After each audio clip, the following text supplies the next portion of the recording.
ऐ इंसान तू कितना बेबस है, तू कितना कमजोर है, तेरी औकात क्या है।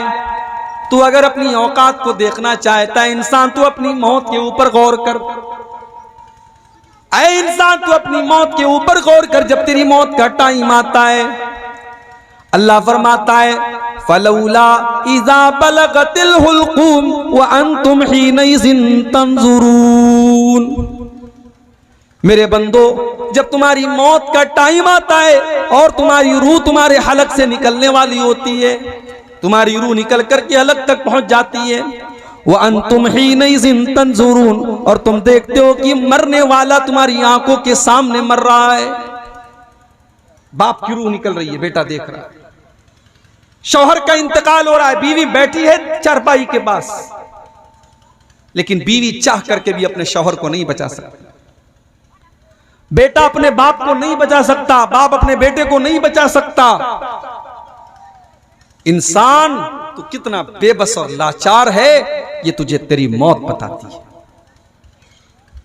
जितनी भी दौलत आपके पास आ जाए, जितने भी पैसे आ जाएं, जितने बड़े बड़े डॉक्टरों से आप कांटेक्ट कर लें, अगर मौत का टाइम आ गया है तो दुनिया के बड़े बड़े डॉक्टर भी आकर के कह देंगे साहब अब इनको दुआ की जरूरत है, इनको दवा की जरूरत नहीं है, अब हम इनको बचा नहीं सकते, इनकी जिंदगी हमारे हाथ में नहीं है।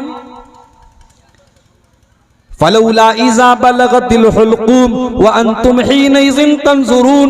मेरे बंदो, जब जान हलक तक पहुंच जाती है और तुम देखते हो कि सामने वाला मरने की कगार पर है, फलौला इन कुंतुम गैर मदीनीन तरजिऊनहा इन कुंतुम सादिकीन।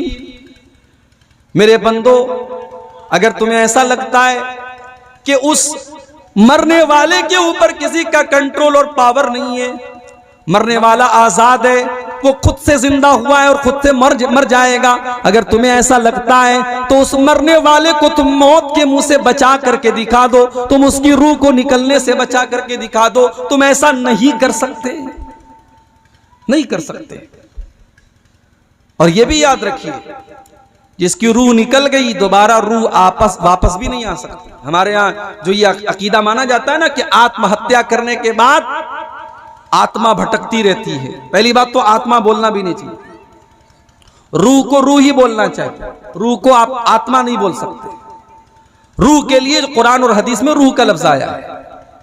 तो मरने के बाद रूह भटकती रहती है। अगर कोई सुसाइड कर ले, आत्महत्या कर ले, ये बॉलीवुड के फिल्मों में तो हो सकता है, ये सीरियल्स में तो हो सकता है, मगर रियलिटी में ऐसा कभी नहीं हो सकता, इसलिए कि मरने के बाद किसी की रूह दुनिया में वापस नहीं आती। कुरान का 18वां पारा उठाइए। हत्ता इज़ा जाअ अहदहुमुल मौत क़ाल रब्बिरजिऊन।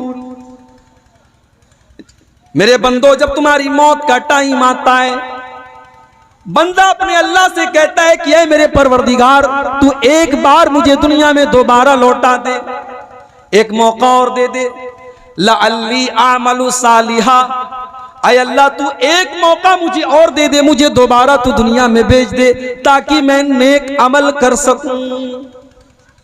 देखिए, मोहलत भी मांग रहा है बंदा, तो इसलिए नहीं मांग रहा है कि मैं मकान बना लूं, जवान बेटी की शादी कर लूं, बेटे को सरकारी नौकरी दिला दूं, कुछ खेती बाड़ी का काम रह गया उसको पूरा कर लूं। नहीं, अल्लाह से मोहलत मांग रहा है मरने के बाद। तो किसके लिए मांग रहा है? लअल्ली आमलु सालिहा, ऐ अल्लाह तू मुझे एक मौका और दे दे, मैं नेक अमल करके तुझे राजी कर सकूं। आज हमें और आपको जिंदगी मिली है, जवानी मिली है, हम और आप समझते हैं कि साहब बुढ़ापा आएगा तो हम नेकी कर लेंगे। अल्लाह ने दौलत दी है, हज कर सकते हैं, उम्रा कर सकते हैं, मगर नहीं करते कि अरे यार अभी तो उम्र की ही कितनी है, अभी ठीक है पैसा है मेरे पास, लेकिन अभी उम्र तो मेरी 30 साल है, 35 साल है, जब 50 के हो जाएंगे, 60 साल के हो जाएंगे, हज भी कर लेंगे, उम्रा भी कर लेंगे। 30-30 साल के जवानों को आज मौत आ रही है, 35-35 साल के जवानों को कैंसर हो रहा है, बदन के ऊपर फालिज का हमला होता है, एक तरफ की पूरी बॉडी पैरालाइज हो जाती है, मफलूज हो जाती है, और चलता फिरता इंसान अपाहिज बन जाता है। मेरे प्यारे साथियों, अगर आज अल्लाह ने आपको तंदुरुस्ती दी है, तो इसकी कद्र कीजिए इसके पहले कि आप बीमार पड़ जाए। बड़ी जामे हदीस है अल्लाह के प्यारे नबी की, मुस्तदरक अल हाकिम की सही रिवायत है। अल्लाह के प्यारे नबी जनाब मोहम्मद रसूलुल्लाह सल्लल्लाहु अलैहि वसल्लम फरमाते हैं, इग़तनिम खमसन क़ब्ल खमसिन, 5 चीजों की कदर करो, 5 चीजों की कीमत को और वैल्यू को समझो 5 चीजों के आने से पहले। नंबर 1, शबाबक क़ब्ल हरमिक, अपनी जवानी की कदर करो इसके पहले कि बुढ़ापा आ जाए। तुम्हारे बाल सफेद हो जाएंगे, तुम्हारे बदन के ऊपर झुर्रियां पड़ जाएंगी, तुम जरा सा सीढ़ी से फिसल करके गिरोगे, तुम्हारे बदन की हड्डियां टूट जाएंगी, इस कदर तुम कमजोर हो जाओगे कि लाठी लेकर के तुमको चलना पड़ेगा। आज तुम्हारे बदन के अंदर ताकत है, आज तुम्हारे अंदर जवानी है, तो इस जवानी का तुम सही इस्तेमाल करो इसके पहले कि तुम्हारे ऊपर बुढ़ापा आ जाए। वस्सिहतक क़ब्ल सक़मिक, और दूसरी चीज अल्लाह के नबी फरमाते हैं अपनी सेहत की, अपनी तंदुरुस्ती की कदर करो इसके पहले कि तुम बीमार हो जाओ।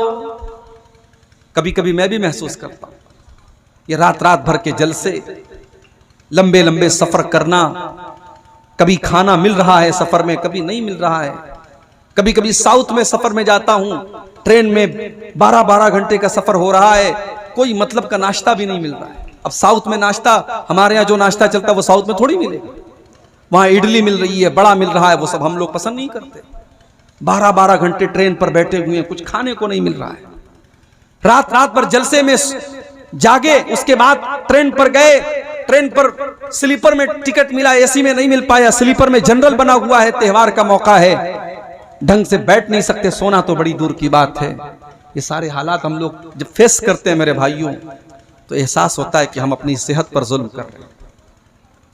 और हमने देखा है बहुत सारे उलमा को और तकरीर करने वालों को। हमारे यूपी की सरजमीन से ताल्लुक रखते थे मौलाना अब्दुल शकूर साहब असरी, बहुत बड़े आलिम थे, उस्ताज भी थे हदीस के वो, और तकरीर भी करते थे, मुकर्रिर भी थे। आखिर उम्र में उनको कौन कौन सी बीमारियां, शुगर उनको था, ब्लड प्रेशर की बीमारी उनको थी, हार्ट की बीमारी उनको थी, और कितना तड़प तड़प करके बीमार होकर के उनका इंतकाल हुआ है। आज इंसान तंदुरुस्त होता है, नौजवान बेचारा सेल्फी ले रहा है। मौलाना साहब आए, नौजवान सेल्फी ले रहा है, लोग हाथों हाथ ले रहे हैं, लोग खिला रहे हैं, पिला रहे हैं, मगर जब वही इंसान सेहत और तंदुरुस्ती को खो देता है मेरे भाई, जब बीमार पड़ता है, बिस्तर पे पड़ता है, तो कौन किसको पूछने जाता है। कभी कभी एहसास होता है कि हम इन तकरीरों और जलसों में जा करके अपनी सेहत को बर्बाद कर रहे हैं। मगर सिक्के का दूसरा पहलू यह भी है कि चलो ठीक है, अगर हमारी तंदुरुस्ती और हमारी सेहत का कुछ फायदा अगर उम्मत को मिल रहा है, अगर हमारे जिस्म की एनर्जी कुछ अगर समाज की और मुआशरे की इस्लाह पर खर्च हो रही है, तो क्या पता हम गुनहगारों के इन्हीं कामों को अल्लाह ताला हमारी नजात का जरिया बनाते हैं। भाई हम पैदा इसलिए नहीं हुए कि हम पैसे कमाएं, हम पैदा इसलिए नहीं हुए कि अच्छे कपड़े पहने, हम तो पैदा हुए अल्लाह को राजी करने के लिए, अल्लाह की इबादत करने के लिए। अगर हमारी एनर्जी के जरिए, हमारे बदन की ताकत के जरिए, हमारे टाइम के जरिए अगर अल्लाह के दीन की बुलंदी होती है और अल्लाह के दीन को लोग समझते हैं, कुरान और हदीस को लोग समझते हैं, तो ये हमारे लिए बहुत बड़ी खुशनसीबी की बात है। और मैं कभी कभी गौर करता हूं मेरे भाई, आपके किशनगंज में, अररिया में, कटिहार में, पूर्णिया में और सीमांचल के इस पूरे इलाके में मैं जब मुख्तलिफ गांव में जाता हूं, तो मैं कभी कभी सोचता हूं कि अब्दुल गफ्फार सरफी अगर बनारस में साड़ी का कारोबार कर रहा होता, तो शायद पूर्णिया और अररिया और किशनगंज के इन इलाकों में जहां ठीक है बहुत पैसे वाले लोग नहीं हैं, गरीब लोग हैं, मजदूर लोग हैं, मगर इनके दिलों में जो मेरी मोहब्बत है और जो मोहब्बत मुझे खींच करके आपके दरमियान लाती है, वो शायद मैं करोड़पति और अरबपति और साड़ी का कारोबारी बन जाता बनारस का, तो वो मोहब्बत में हासिल नहीं कर सकता। पैसा यकीनन मैं हासिल कर लेता, मकान शायद मेरा और शानदार बन जाता और बेहतरीन लाइफ स्टाइल में गुजार लेता, मगर इतने सारे लोगों की मोहब्बत, मेरी हादसे की खबर मिली है, हादसा मेरे साथ हुआ है, मेरी बीवी की आंखों से आंसू आए, मेरे वालिदैन की आंखों से आंसू आए, लेकिन साथ में हजारों लोगों की आंखों से भी आंसू आए, और लोगों ने फोन करके रोते हुए कहा कि शेख हम आप वीडियो कॉल के जरिए अपना चेहरा दिखाइए, हमें यकीन नहीं आ रहा है कि आप ठीक हैं। और कल लखनऊ में जब मैं पहुंचा, एक साहब ने जैसे ही मैं पहुंचा मेरी पेशानी को चूम लिया और रोते हुए कहा, मौलाना मैं बेकरार था कि जब तक मैं आपको देख न लूं मुझे सुकून नहीं मिलेगा। ये मोहब्बत अगर हमें मिल रही है मेरे भाई, हमारे पास क्या है? हमारे पास अगर अल्लाह और उसके रसूल की चंद बातें हैं, कुरान और हदीस की चंद बातें हैं, और उन बातों के जरिए लोग इतनी मोहब्बत दे रहे हैं, तो मैं समझता हूं कि चलो ठीक है यार, अगर कुछ सेहत बर्बाद हो रही है, कुछ एनर्जी जा रही है, कुछ बदन कमजोर हो रहा है, तो चलो यही सही, मेरी जिंदगी का मकसद तेरे दी की सरफराजी, मैं इसीलिए मुसलमान, मैं इसीलिए नमाजी। अल्लाह ने कुरान में फरमाया, कुल इन्ना सलाती व नुसुकी व महयाया व ममाती लिल्लाहि रब्बिल आलमीन। ऐ नबी आप कह दीजिए, मेरा जीना अल्लाह के लिए है, मेरा मरना अल्लाह के लिए है, मेरी नमाज अल्लाह के लिए, मेरी कुर्बानी अल्लाह के लिए है। मेरे भाइयों, अगर आज आपके पास तंदुरुस्ती है, उस तंदुरुस्ती की कद्र करो, उस तंदुरुस्ती की कद्र करो। इसके पहले कि आप बिस्तर पे पड़ जाएं, दूसरों के मोहताज हो जाएं, इस हालत को पहुंच जाएं कि पेशाब और लेटरिन दूसरा कोई आपको कराए, अगर आज आप अपने पैरों पर खड़े हैं, तो इस हालत में आप अल्लाह का शुक्र अदा करें और अल्लाह को राजी करने वाला अमल करें।